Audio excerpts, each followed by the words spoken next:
I want to start off by asking you a question. Do you ever, and I may have asked this to you before, and so if you already know the answer, that's totally fine. You can just say yes and nod along. But do you ever, when reading or watching a piece of fiction, you're like, whether you're reading a book or you're watching a movie or a TV show or something, and you kind of do a double take when you see a scene unfold, and you're like, wait, that's truer than that author ever possibly thought it could be. Like they're alluding to the scriptures and to the Christian story, and they just did not intend it, but they accidentally did it. Anybody ever had that experience? When, watching something or reading something? I have that experience all the time when I'm reading stuff, I'm going through stuff. So for those of you who are not into Lord of the Rings or Narnia, like last week was filled with, this week we're going to Thor comics. Are you excited? All right, yeah.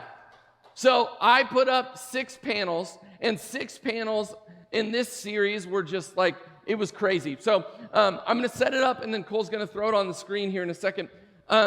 Basically, this is from The Mighty Thor, Volume 2, if you ever want to read it.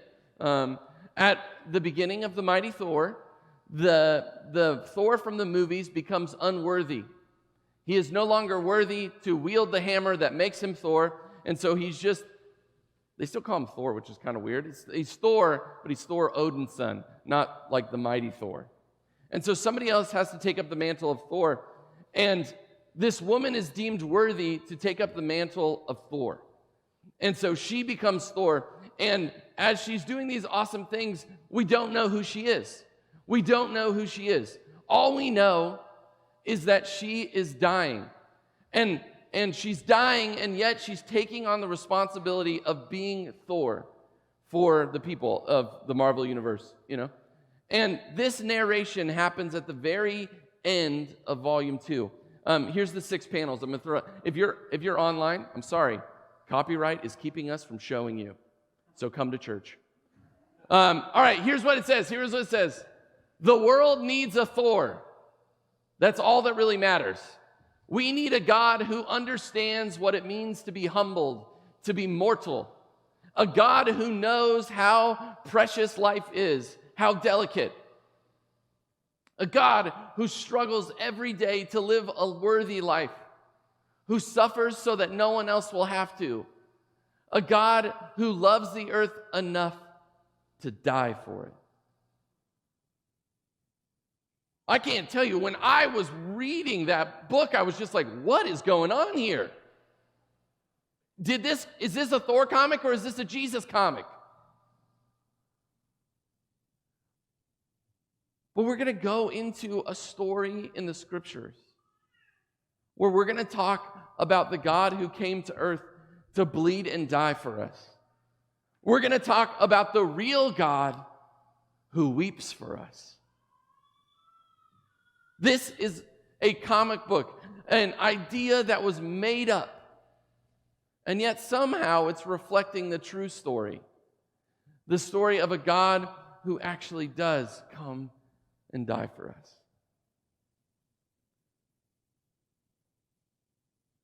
So here, we're going to transition to the Bible, okay? How's that sound, okay? So here's the setup for today's story.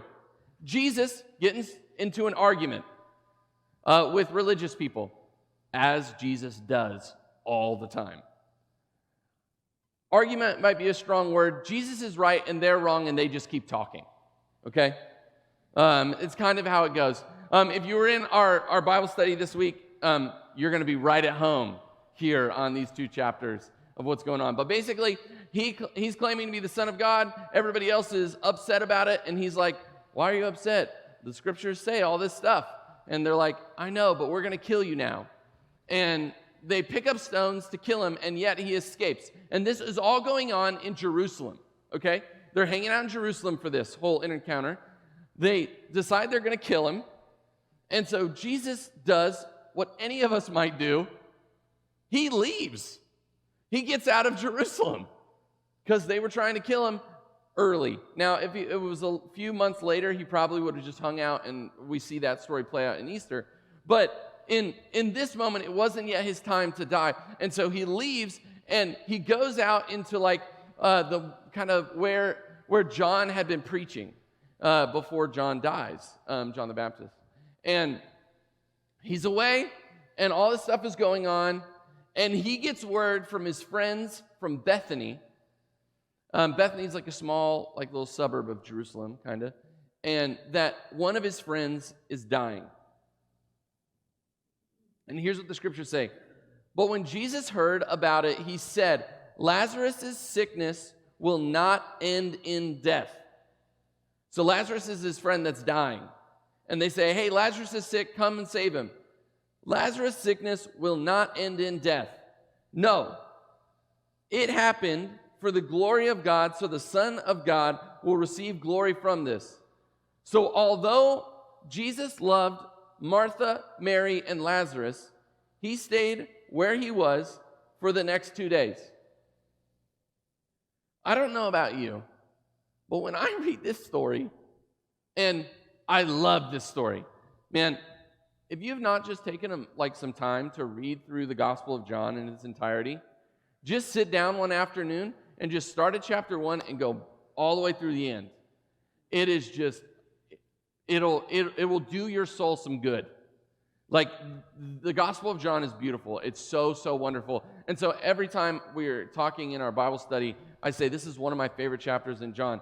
And I do it every other chapter, basically. And so I'm owning that. I'm owning that my ranking system is not flawed. It just understands how beautiful the Bible is, okay? My ranking system just stays. It's just good. But this is one of my favorite stories in the book of John. It's so amazing. But as I'm reading it, I'm always perplexed with the question, why does Jesus wait? He loves his friend. I know he says so that the glory of God will be shown through it. Yeah, the glory of God gets shown through every time he saves somebody from their sickness. Every time that somebody's healed, the glory of God is shown. Every time he's performed a miracle, the glory of God is shown. And yet, his friend, who the scriptures say he loved, is dying. And he's like, hey, give me a minute. I'm going to hang out here for a couple days. And so the story carries on. But there's a sentence in there that I want us to look at. There's a sentence in there that is really, really, really powerful that we just read. And I'll give you a spoiler for what's going on in the story. Lazarus is about to die. He does die, and he's dead for several days. Lazarus' sickness will not end in death. That's what the scriptures say. Lazarus' sickness will not end in death. Death is a part of his story, but it is not the end of his story. It is a part, it is not the end.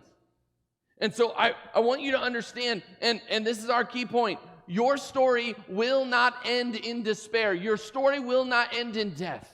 It won't. It won't, I promise you. As a follower of Jesus, your story will not end in despair. It will not end in death. Death might occur in your story, but your story does not end there. This is what we were talking about last week, right? This is what we were talking about last week. Your story is not going to end in death. Death might happen. It might occur.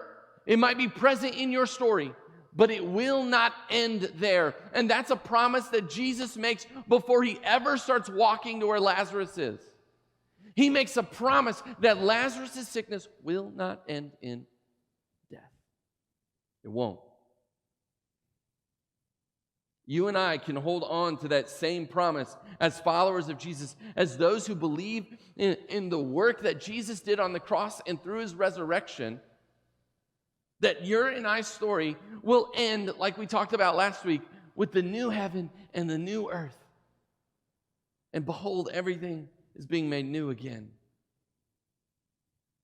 Then we'll jump forward to verse 11. It says, then he said, our friend Lazarus has fallen asleep, but now I will go and wake him up."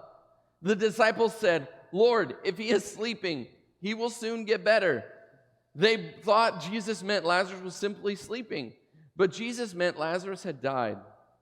So he told them plainly, "Lazarus is dead, and for your sake, I'm glad I wasn't there, for now you will really believe. Come, let's go see him."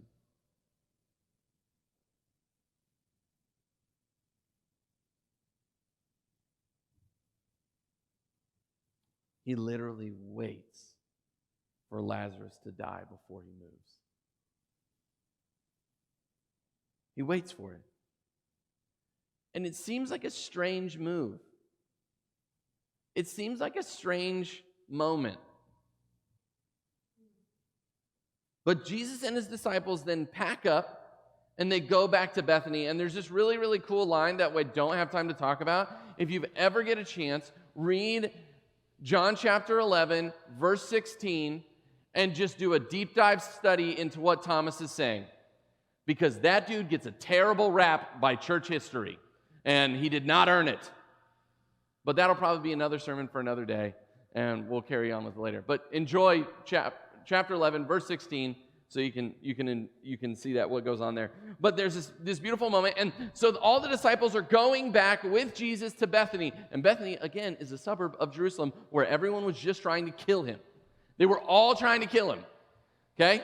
And so they kind of know this could be bad for us. This could end in Lazarus dying and all 13 of us dying. It could happen. So Martha, one of the sisters, meets Jesus as he arrives.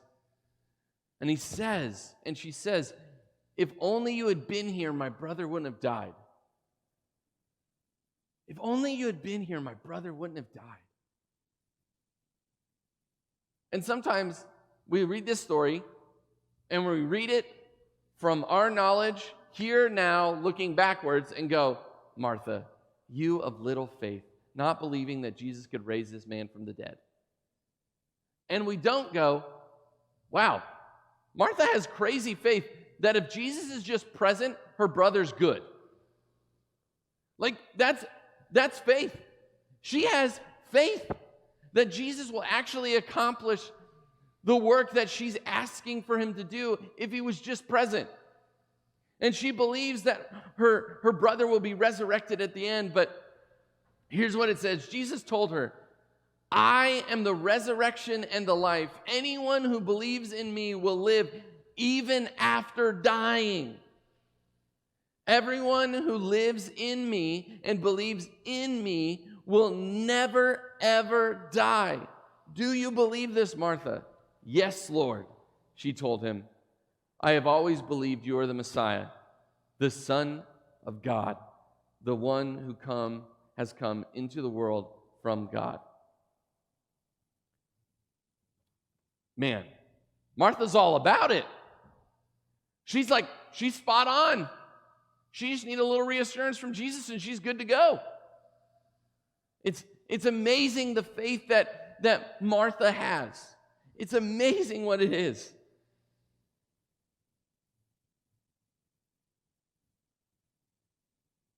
And again, he says, "Anyone who believes in me will have life even after dying." Even after dying. Death is not the end of the story. It's actually not even close to the end of the story. Now Mary, Lazarus' other sister, enters the story. When Mary arrived and saw Jesus, she fell at his feet and said, "Lord, if only you had been here, my brother would not have died." When Jesus saw her weeping and saw the other people wailing with her, a deep anger welled up within him, and he was deeply troubled. So, there was, at this time in the scriptures and history, there were people that went and mourned with you. And it was part of what they did culturally, is that they had people that went and mourned with you. Um, and it was important that you kind of made a big deal out of it. And Jesus gets angry.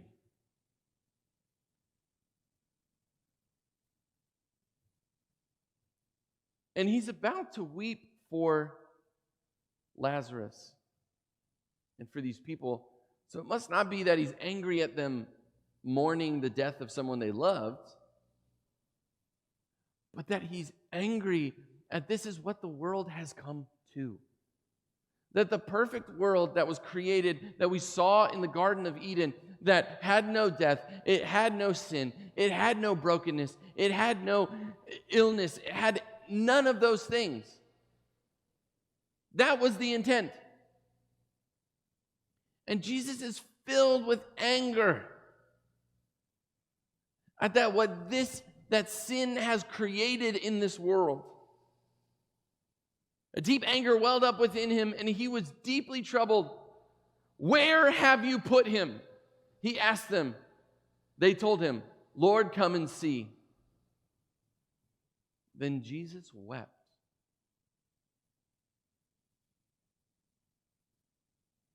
Some of your translations shorten that last very lengthy verse to just Jesus wept.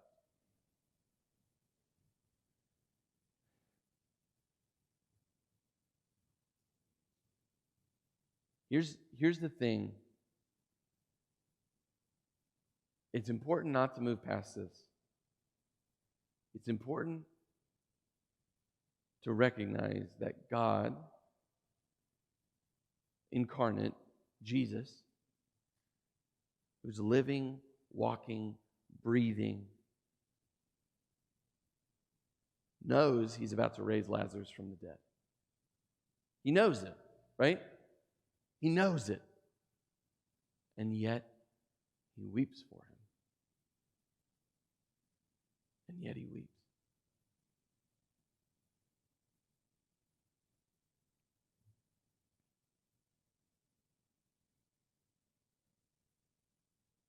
Here's the point in your notes if you're following along. Jesus grieves with us even when he knows a miracle is coming. He still grieves with us. He is still brokenhearted. At the end of what we call time, as I was referring to last week, all will be made right. And God knows it. But that doesn't mean that he doesn't grieve with you now in the brokenness of this world. It doesn't mean that he is not present in your pain.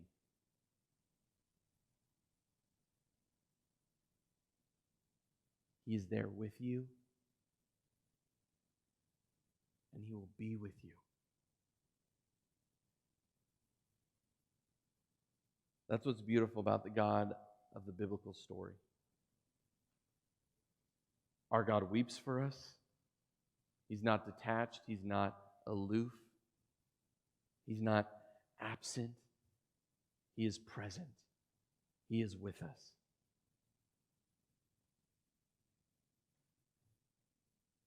It's one of the beautiful things about Jesus.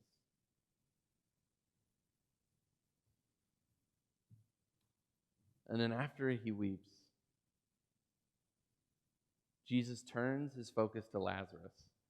And here's how this section ends, not the chapter, but this section. It says, Jesus was still angry as he arrived at the tomb, a cave with a stone rolled across its entrance.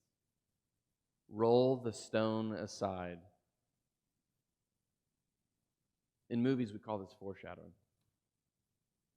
Roll the stone aside.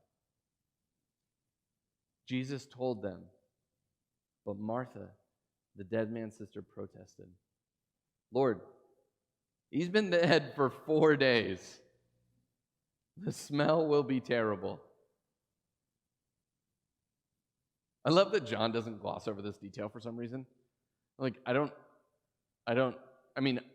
obviously he's trying to point out that Lazarus has been dead, and it's not like an instantaneous resurrection. But like, I don't know, I just find it comedic that he's like, the smell will be terrible. I think that we could have all inferred that from he was dead for 4 days.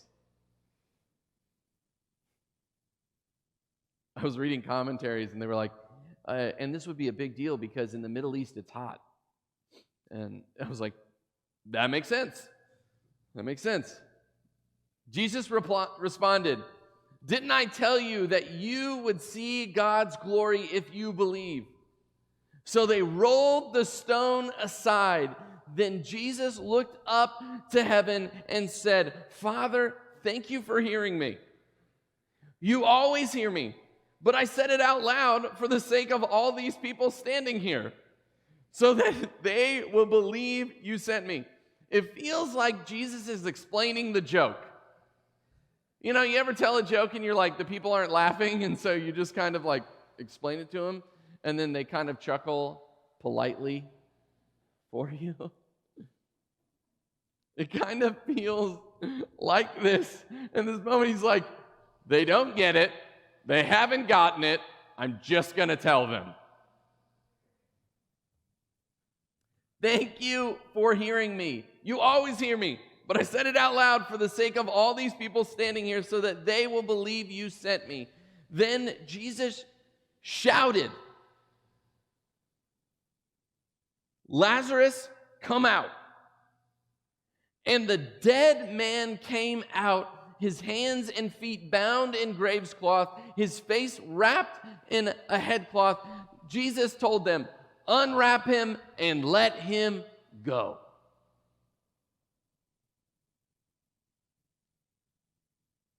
I don't know about you, but that's a lot going on there. There's a lot going on there. There's a lot happening here.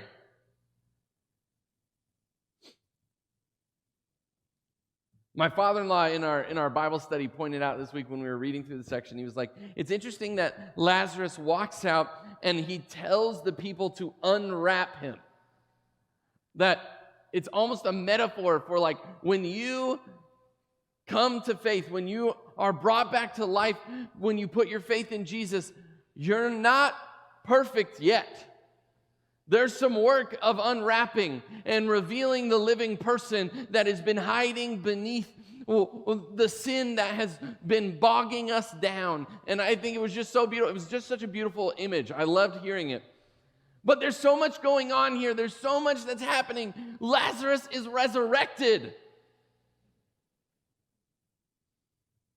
And I feel like this is Jesus calling his shot. You know the famous story of like Babe Ruth pointing out in the World Series and pointing to the outfield and going, I'm putting it there, and then hitting the home run out. And you remember that? Some people don't know if that's real, was actually real, or if it's just a legend that we made up afterwards. We don't have any footage of that at the time. But it's like Jesus calling his shot, right? Like, you see this story, you read this story, and you're like, okay, the tomb is being rolled away. The stone in front of the tomb is being rolled away. This guy's been dead multiple days, and yet he comes back to life again. It's almost like Jesus is calling his shot and going like, if you guys are paying attention, I'm telling you how this story is going to go. And here's the deal. This story actually starts the trajectory of everybody trying to kill him. Like, they've already tried to kill him a couple times, but like, this is going to set them on the path to actually have him killed. And here's what's so crazy, because you and I, if you've read the Gospels before, you know that Jesus has actually resurrected people from the dead before. There have been people that came back to life, but in each of those scenarios, it was almost instantaneous. People didn't have time to see those people be buried. People didn't have time to see those people get wrapped up in their graves clothes. People didn't have time to see the mourners go out to the tomb and have the person be dead for any substantial amount of time. Lazarus is a walking, breathing, prophetic example of what Jesus can do in our lives. That's your third point. Your life is a prophetic example of what Jesus can do. Your life is a prophetic example of what Jesus can do. And I want to explain that a little bit. Because if you remember the books of prophecy in the Old Testament, people would prophesy, they would communicate a message from the Lord, and sometimes it had to do with the future of like what was going to happen. Sometimes it was speaking to the present, but it was present, future. There's a lot of layers to prophecy. We don't have time to go into all of it. But here's what I mean by that. Your life is an example of what God can do in other people's lives. Your life is showing people that something different is possible. I don't know about you, but there's been so many people that I've talked to over the years that they're saved, they've found new life in Jesus, and whatever it is that was weighing them down, whatever sin had been weighing them down, then becomes the testimony that they get to share with other people to tell them, you might be living in the same thing that I was, but no, you don't have to stay there. Jesus can resurrect your life just like he resurrected my life into this new direction, into this new thing that he is doing something new in my life. And you and I are the prophetic examples of what he can do in this world. You and I are the examples. In the words of Han Solo in The Force Awakens, it's real, all of it. It's real, all of it. The Bible isn't filled with feel-good stories that just are there to make us feel good about reading them or feel like happy about it. Those things can happen when you read the scriptures, right? Like you can feel joy when you read the scriptures. That's totally cool. That's totally possible. That's awesome. But the other side of it is it's telling you the reality of what Jesus is in this world. Not in some far-off, made-up land like those comic books. This is real life Jesus. This is real you and I in this world Jesus. And we're going to walk through some stories leading to the cross. But I wanted to start with Lazarus because Lazarus is Jesus calling his shot. Lazarus is Jesus telling humanity, I'm announcing it. Death has no hold on you. Sin has no hold on you. He might as well have been riding a target on his back. Because though Lazarus got to experience life again, even after dying, this was the thing that led to Jesus dying. Dying on a cross. Or as we read the scriptures, his coronation as the King of all things. Let's pray. God, we're so thankful for these moments in history that you've selected to show us. We know, as your scriptures say, you did way more than what could be recorded in the Gospels. There were more things that you did that were beautiful, that were not recorded in these pages. And that's beautiful because you've continued to do those wonderful things in our lives. Throughout all time, you've been working and you've been doing miracles in each and every one of us. God, thank you for the story of Lazarus.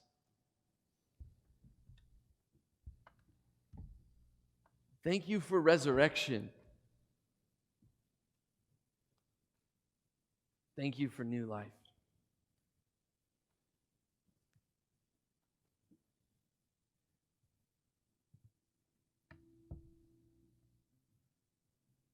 God, grow our faith like Martha's faith was grown.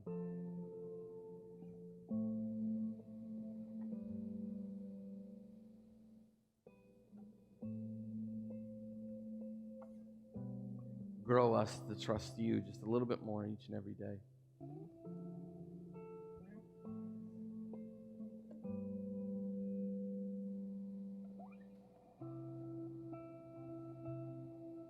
God, make us more like you.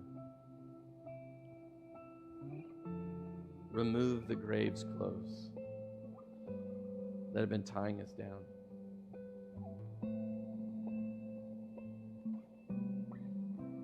Remove the clothing of death and raise us up into new life with you.